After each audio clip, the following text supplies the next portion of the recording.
أهل الشام، أهل درعا، أهل الدير. إلى هذه الصور الخاصة من الأحياء الشرقية لمدينة حما.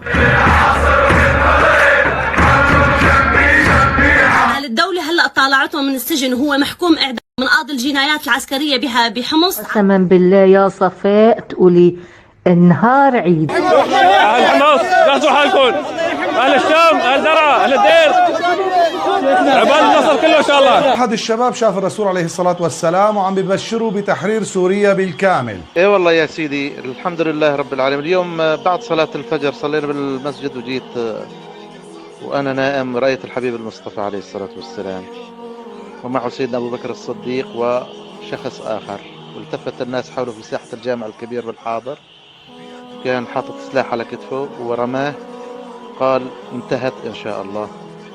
فبعض الناس ما سمعت صاروا يسألوا إيش قال، قالوا خلصت في بلاد الشام إن شاء الله. هذا ما رأيته.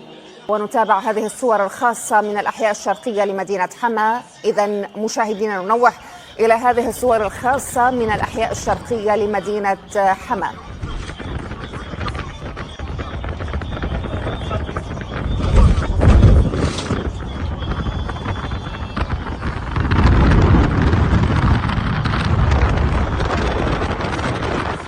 نحن حاليا في مدخل مدينة حماه، حيث بدأت فصائل الثوار بالدخول إلى المدينة كما تشاهدون.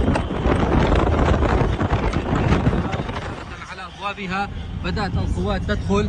نحن نضطر الآن للخروج بسبب القصف المكثف. تعرضنا لغارة جوية بشكل مباشر استهدفتنا، لكن نجينا منها والآن نخرج من هذه المنطقة.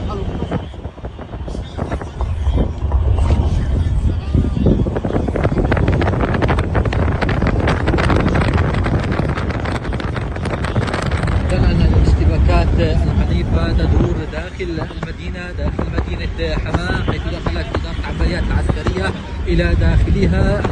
القوات تقوم الآن بتمشيط الأحياء السكنية في مدينة حماه بالتوازي مع هجومهم على جبل زين العابدين ومحاولة السيطرة عليه، وربما الآن قد تمكنوا من السيطرة عليه أو لا أعلم يعني. والاشتباكات والقصف جدا على هذه المحاور.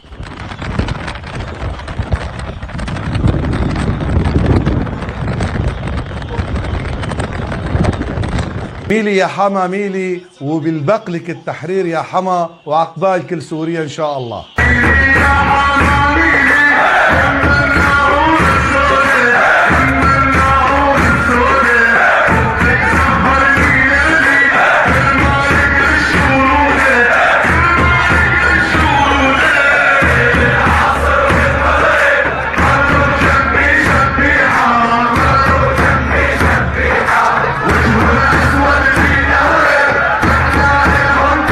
اللي من السجن المجرم اللي عنده مجموعات إرهابية، الغدر بإخواتي الأربعة، وعنده 90 قضية اغتصاب بحما، وكل حما بتعرف مين علي الشلي شو عمل. قال الدولة هلأ طالعته من السجن وهو محكوم إعدام من قاضي الجنايات العسكرية بها بحمص عادل حمدان. قال طالعته هلأ قال مشان يروح يعمل مجموعات ويقاتل الإرهابي اللي هو جاي علينا هلأ. نحن حقنا وين؟ نحن من مين بدنا ناخذ حقنا؟ من اللي جاي ولا من اللي موجود عنا؟ من مين بدنا ناخذ حقنا؟ 90 قضية اغتصاب، قتل، سلب، نهب، ما خلى شيء لا بحماه ولا بريف حماه، قتل قرايبينه، اولاد عمه اللزم، وانحكم اعدام. اولاد عمه واولاد عمته بيطالعوه من السجن، ليش؟ قال مشان يعمل مجموعات يدافع عن الناس بسوريا. والناس اللي بسوريا والناس البريئة اللي هي ما دخل بشيء، هي مين بياخذ الحق؟ الدولة؟ إذا الدولة طالعته على أساس الدولة ما بتعمل عفو عن الحق الشخصي، على أساس الدولة ما بتعمل عفو عن حق الناس البريئة. بتعرفوا أنا انقتلوا إخواتي ليش؟ رح لكم ليش انقتلوا إخواتي. أخوي إجا من الشام، طلع على حما مع معلمه، وبهديك يعني هذا الحكي من 4-5 سنين. بهداك الوقت كان مستلم منطقة هناك في عميد من بيت الحسن. العميد كان مستلم حما وهديك المنطقة كان هو عميد طيار بقى، ما بتذكر شو اسمه، بس من بيت الحسن. كان معروف كتير يعني، لهلا معروف. بيروح بينعزم أخوي مع معلمه لعند هذا العميد على مرة. المرة مين بتكون؟ مرته لعلي الشلة. بيروح أخوي غلط بهذا الموضوع. بيروح أخوي بيقول له إنه ما بيتحملوا عقله، بيقول له إنه هيك ومرتك حامل، يعني إنه حامل بابنه هذا الأخير، هو عنده 3 بنات. بيروح بيشيل مسدس بيحطه براس أخي، بيقول له إذا بسمع هذا الكلام أنت ما أنا كذا كذا كذا كذا. فهمت شلون؟ بيقوم مشان أخوي ما يحكي، هو ما بيعرف إنه أخوي حاكي لأهلي والعالم وكذا وهيك. بيكتشف أخوي إنه هذا الشخص هو عم يبعث مرته ليحصل على رتبة عند هدول الناس، عند هذا الضابط اللي هو من بيت الحسن، إنه كان صيته مسموع بكل سوريا. عرفت شلون؟ بيقوم بيروح بيبعت مجموعة بتتفق مع الناطور تبعنا إنه سمم الكلاب وخذ السلاح منهم من جنبهم خبيه ونحن جايين. بيروح هو واخواته ومجموعته بيقتلوا الشباب. يعني قدمنا شكوى وقلنا للدولة، والدولة حكمته اخواتي اول اثنين.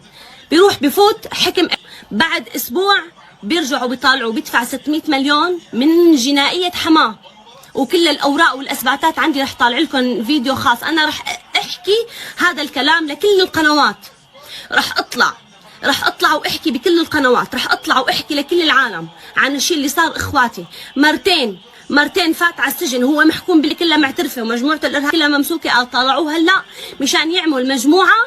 الدوله وين عن حقنا؟ نحن حقنا مين بياخذ لنا اياه؟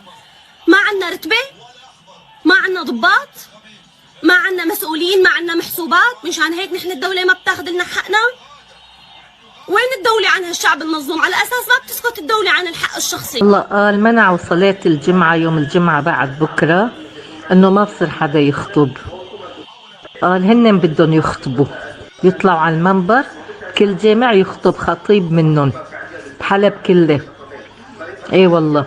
وجايبين خبز بنتي، معبيين الشوارع خبز وخضرة وبيض وايش بدك، كل شي. كل شي. ايه وسائل تدفئة. ايوه معبيين ما شاء الله. عبوا المحلات، جابوا ايش اسمه موظفين عم تنظف هالشوارع. جابوا عم ركبوا سريا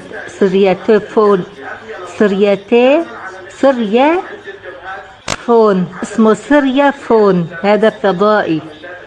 ايه عم بركبون على الاسطح بكل منطقة مشان يصير نت فضائي بالشارع، ما تعبي وحدات. وين ما رحتي بالباصات في نت، بالشوارع في نت، بالبيوت في نت، إلى كان. وهلا عم صلحوا تبعت الكهرباء مشان تجي الكهرباء 24 ساعة دايما. يعني بالفعل يعني شلون بدي اقول لك، بالفعل خدمة ممتازة جدا. حرام يعني. اول نهار الناس تخوفت بهالطيران، بعدين منعوا. قال الطيران ما بصير، قالوا له ما بصير تضرب بحلب ابدا، لا طيران. روسيا قالت له وامريكا قالت له ما بقى في طيران طاول. السيارات هون بتشوفيهم بالشوارع راكبين سيارات وعم يطوفوا بهالبلد. ناس عم تساوي سرياتيلات، ناس مختصين بالكهرباء، ناس مختصين بشرطة المرور، حطوا شرطة المرور وركزوهم وساووا لهم لبسوهم هدول مثل الاتراك. ايش بدي اقول لك، قد ما وصفت لك شيء بهالسرعة بصير مثل الصلاة على النبي. والله يا بنتي مثل الصلاة على النبي. بدي اقول لك شغلة، يوم الجمعة بديوا ويوم السبت قال حرروا.